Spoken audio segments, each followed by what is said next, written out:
اهلا وسهلا بيكم في حلقه جديده من حلقات ما لا يسع المهندس جهله. النهارده انا بتكلم معاك في موضوع كلمه لما بنسمعها بنتخض كده. فاينايت اليمنت ميثود يعني ايه؟ احنا عندنا جناح الطياره ده، ايه اللي يخلينا نعرف الجناح ده هيتكسر ولا لا؟ الجناح دوت هيشيل احمال ولا لا؟ عندنا استراكشر معقد نعرف ان هو هيشيل حمل ولا لا.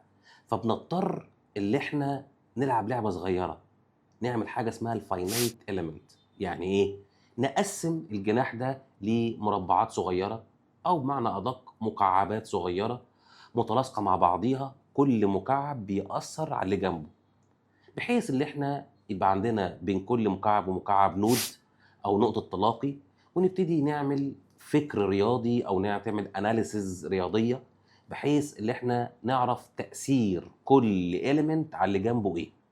طبعا الكلام ده بيتم عادة بأجهزة كمبيوتر سريعة، وفي برامج مشهورة زي مثلا الأنتز أو الأباكس أو الحاجات دي كلها برامج بتقوم بهذا الدور.